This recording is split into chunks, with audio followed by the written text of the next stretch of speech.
Hi, welcome back to My High Plains Life. I'm Danielle and it's June 22nd, Monday. I'm recording a little late because I had a very busy week last week. I participated in our neighborhood garage sale and on short notice, so I basically had a week to prepare, and I just went through and tried to purge everything in the house that I didn't need anymore, that I hadn't used. And it was quite a lot of stuff. I am not a hoarder, but I am a collector. And I am also a recipient of gifts that I find hard to turn down. So we have a lot of stuff in the house, and I think we went through and did a good job purging. And we didn't sell at the garage sale. I took to Goodwill. We made 2 trips in the car, so that was quite a lot of stuff. Normally, we would have our biennial, I guess, every 2-3 years household purge when we PCS'd in the military. But since getting out, we have lived in this house for coming on 9 years now. It's the longest we've lived together in any place. And without that purging every couple of years, stuff's just accumulated. So we did a good deed and cleared some clutter, and hopefully it'll make the house easier to clean now. As far as in the glass goes, very boring this week. Just coffee, creamer. I need that hit of caffeine. Monday mornings suck the life out of me. I don't have much for on the road unless you happen to have a Yamaha Silverado 1700 and are looking for a stock leather seat with sissy bar. We're selling one. Know anyone who needs it? Give me a text. Just kidding. Well, not kidding, but seriously. As far as on the needles goes, I have a finished object to show you. I finished them this spring, but it's been too warm to wear them, so I haven't even bothered weaving in ends yet. Oops. These are my vanilla ornament socks. Yay! Because I just did toe-up vanilla socks with an afterthought heel. And don't you love my socks blockers? Basically, I took a pair of hangers and bent them into shape. Submission! Bent them into submission. My socks. So I don't know if you can see. Toe up, need to weave in the ends. Afterthought heel, so I don't mess up my stripes. So an afterthought heel, for those of you who don't know, is basically I just knit my sock, toe up in a big tube till I get to the top, do an 1.5 inches or so of ribbing for the cuff. And then I go back and I pick a spot. If I don't use waste yarn, I use waste yarn. But you pick a spot where you want to put the heel in and you snip your yarn. And then you pick up along the bottom and the top. And then you knit. Basically, it's like a circle just to make a little pocket for your heel. And that is an afterthought heel in basic terms. So I think they should call them forethought heels because you're thinking about putting them in before you do the sock. But they get put in after, so afterthought. Socks, pair, lovely. I made the legs really tall. I should have done increases at the calf because they're a little snug. I have big calves. And so they might go to somebody else. If somebody wears a size 6 foot, you might be a recipient of a present. The reason the legs are so tall is because I had so much yarn left over. Look at all that yarn. I've got probably 30 grams. Maybe 40. I don't know. There's a lot. This is Jinx Yarns. I love Jinx Yarns. This is her Power Sock Self-Striping in the colorway Ornaments. That is 75% Superwash BFL, which is Blue Face Luster, and 25% nylon. I love the BFL for the socks. It is not as soft as merino, but that's okay. They're going on your feet. They are still squishy and they're strong. They feel rugged, like they'd hold up to being boot socks. So I haven't tried it yet. I'm kind of, we'll see. They hold up to regular socks first. Okay, so that was my finished object that I finished this spring. What I'm working on now is also socks. So sorry. When I was sitting at my garage sale, I had time to knit. And what did I knit? Oh, I'm not on the end of a row. Make sure these don't fall off. Socks! These are my Atlantic Current socks. And the pattern is by Melissa Sibley. I also did the seam-free rounded toe for a toe-up sock. You can see it's rounded versus being very pointy. And you can just see the slip stitch pattern on the top of the foot right now. So that'll go up. This is also Jinx yarn. I know, I'm on a Jinx yarn kick. What can I say? Jinx Yarns rocks. It is her Glitz sock, which is 75% superwash merino, 20% nylon, and 5% stellina. And it's color Pagno number 1. My husband saw me knitting these and he's like, I love that color. And I'm like, would you like the glitz too? Give you a little bling. And he's like, that's okay. Never mind. Yeah. It was sweet. It was so cute. He has big feet. I'm not making him socks. Maybe. Maybe I will. I love him. He might get socks. Sorry, and these are in my You and Me bag that has U's on it with a little black sheep every now and then. It's left and right things. It's hard. Little black sheep. So cute. Okay, and I also managed to get some spinning done while sitting at my yard sale also. Last week, I love this colorway. This is my loop bump. Last week, I just was still in the juniper color, and now I've managed to progress through the color gradients into a spring green. Loving it. It's so pretty. So pretty. I am spinning it. I don't know if you can see that. Fairly thin. I am going to chain ply it, which will make it a 3-ply. And I'm going for a heavy fingering. I want to make a shawl with this.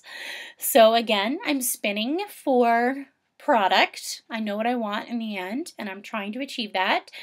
So we'll see if that gives me what I'm looking for. Again, I'm not even halfway through my loop bump. It's so awesome. But I love these greens. Color's beautiful. Oops. Beautiful. On my 3D printed bobbin. I know.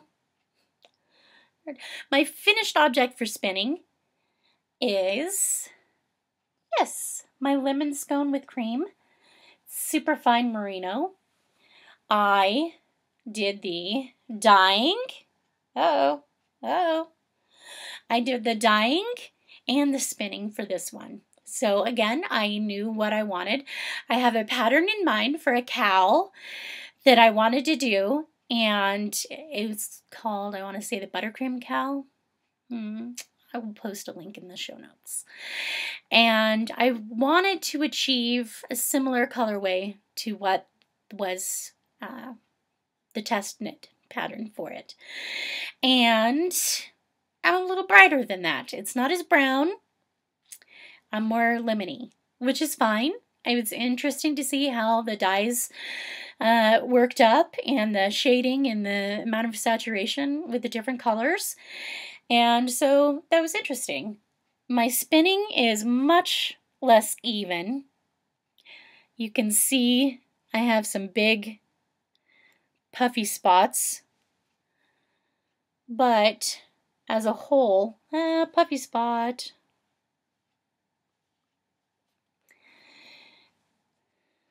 As a whole, it's probably a sport. Not bad.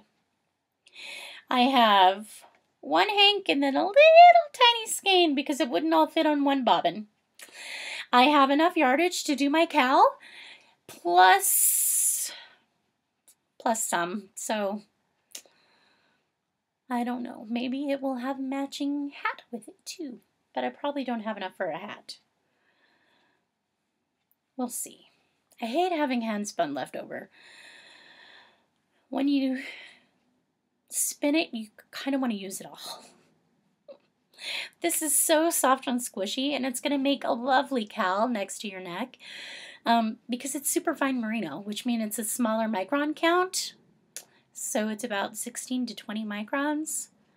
And the micron size is what makes wool soft. The smaller the micron, generally the softer the wool. And we would call it next to skin, like next to skin quality versus, outerwear. Sorry. So those are my knitting and spinning projects. I have nothing under the needle. I got no quilting accomplished this week. I'm so bad. And I have no works in progress to show you either because I pulled everything off my design wall. So sorry. So next week you might have 2 whips to see what I'm working on. I'll start throwing stuff up on my design wall and give you a look. I have nothing forgone to the dogs. And as far as in the garden goes, my hops are growing along. They are growing like 2 feet a week. It's insane. I'm not going to include a picture. You're going to get bored seeing my hops progress. But I can't wait till it flowers and blooms and I have the lupulin smell. Yay, hops. What else is blooming in my yard right now? My clematis going hog wild. But as far as my bees are concerned, I still have my Nepeta catmint blooming. And I also have some May night salvia blooming. And that's dark purple salvia. And I have another purple plant that just started blooming too, and I am unsure what it is, but I'll show you a picture. So yay. And the bees seem to love them all. So every day I go out there and I look and I see some bees.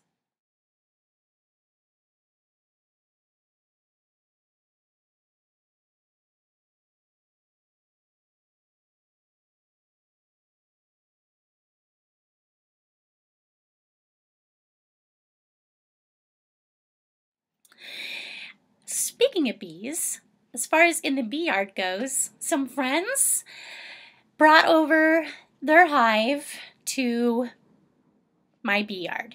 They had it in their yard, and they've been beekeeping with me for a while, and their hive swarmed this spring also. It went into a neighbor's lilac bush and kind of freaked everybody out. So since they were nervous about beekeeping in their neighborhood, they packed their hive up and moved it to my Beeyard. The move went fairly smoothly. They did an excellent job packing up the boxes and transporting them, and it was really easy to get set up again. So hopefully everybody traveled well. The queen survived. It hasn't been a week yet, so I haven't gotten into the hive to check. I thought I'd give them a week to settle in, and then I'd get in and do a hive inspection, make sure the queen's okay and laying, and just hoping that everything went well. I have not checked in on my hive that swarmed yet either. I did not see any brood the last time, but I wasn't sure if I had a mated queen then or not. So hopefully I do have a mated queen now, and hopefully she's laying. And hopefully I don't have to worry about another non-queen right hive this year, because that tends to be the bane of my existence. Keeping queens alive. Although I'm not the only one to have a problem with that this year. we have a Facebook page for our beekeeping group, and every week there's multiple people looking for new queens, either because they've swarmed, absconded, dead queen, something has happened, and they lost their queen. So I won't feel as bad because I'm not the only one this year. Although I still don't want it to happen. I want a live queen. Live queen. Laying. Good brood pattern. Sorry. I will have some more beekeeping news for you next week because I'm doing a hive extraction on Wednesday. So hopefully I'll get some video of that and have some interesting beekeeping stuff to show you. What I did this week was not involving the bees, but the beeswax. I made a homemade solar wax melter. I wanted to do it cheap, and by cheap I mean free. So I used an existing cooler I have that's still good. It's perfect shape. So what I did was I used a black plastic garbage bag to line it with so that the black would absorb the heat versus the white of the cooler, and also to keep the inside of the cooler clean, so I don't want sticky beeswax or anything on it. My husband would not appreciate that if I ruined a cooler trying to make a free wax melter. So I have our own ice chest, a black plastic bag, some tin aluminum roasting pans that you get for $2 for $1. I already had some. And some Gladware to catch the clean beeswax in. And then I needed plexiglass for the top. I went to our local hardware store and I was going to purchase a piece of plexiglass, but an 18 by 36 inch piece was $10.50, and I said screw that. I looked in their trash bin and they had a piece of plexi, perfect size that I needed. I said, hey, is that scrap? Can I have it for free? And they said sure. So asking never hurts. I got a couple pieces of plexiglass scraps for free.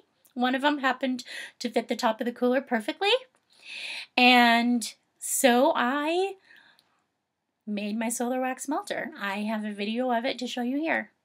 So here are some of my supplies to make a homemade solar wax melter. I have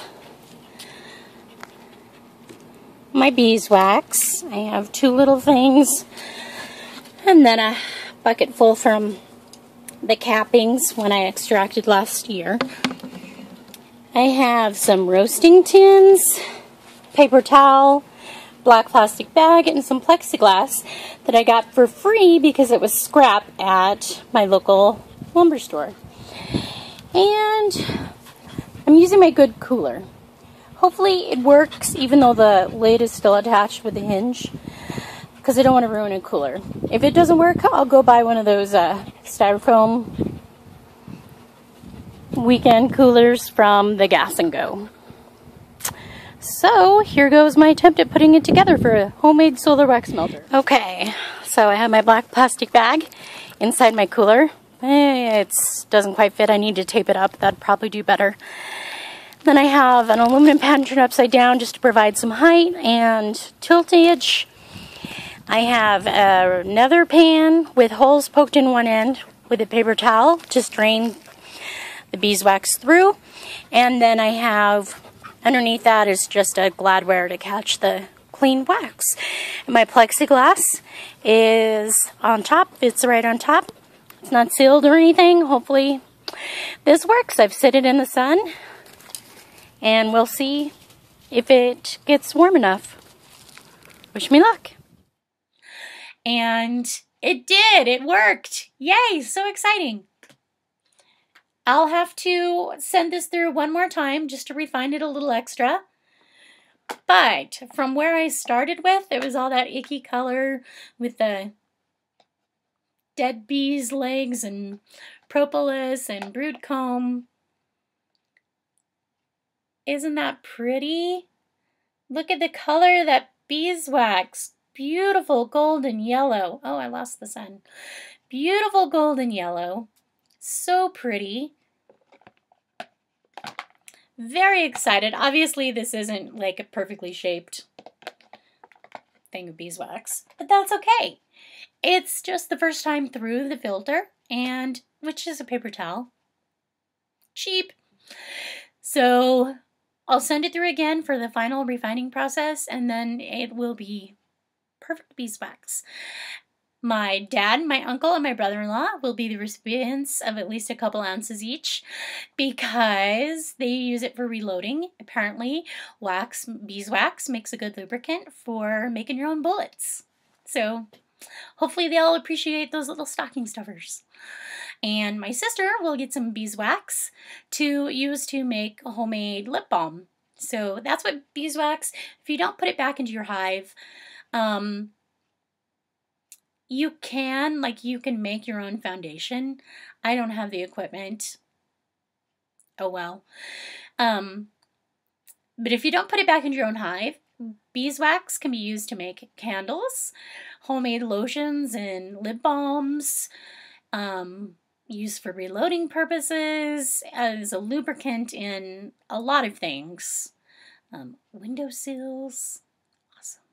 So, clean beeswax. I'm pretty excited about having a project that works. It'd be really bad if I, as an engineer, couldn't get my solar wax smelter to work. Oops. But I did. So it reached, on a day that it was 90 degrees outside, my wax melter reached at least 150 degrees inside because my wax melted, and so did my plastic bag.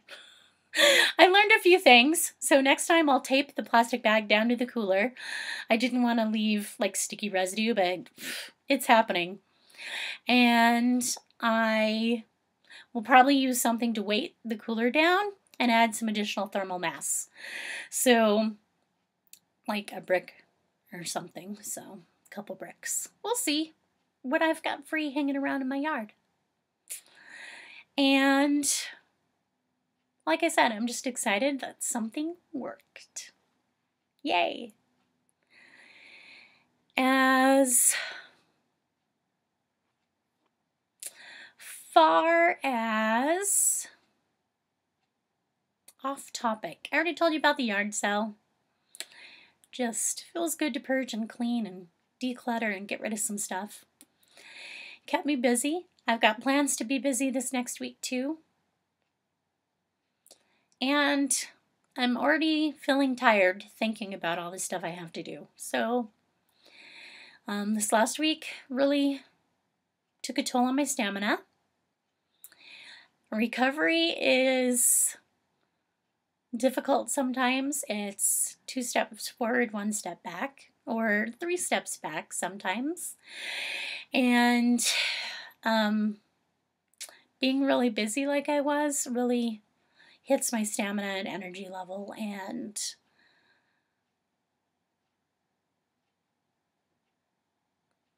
yeah, it just makes me adjust my expectations for what will happen this upcoming week. So hopefully I don't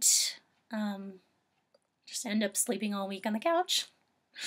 And I do get to my hive extraction, and I do get to the Humane Society to do my volunteer hours, and I do get to my doctor's appointment, and I just want to be able to accomplish the things that I'd like to. Most people make a goal and have no problem meeting it, and it's a little harder for me, so I'm working on that, and that's what this podcast is a part of. It's a part of holding myself accountable for meeting my goals, and also for giving me something fun to look forward to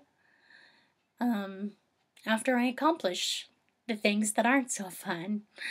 So I appreciate you sticking with me through this, and I hope that you continue to watch future episodes. And again, if you have any feedback or comments or questions, please just add them to the comments. My show notes can be found at myhighplainslife.blogspot.com, and I can be found on Ravelry and Instagram as DannyGirlCO. And that's it. Have a good week. Thanks for watching.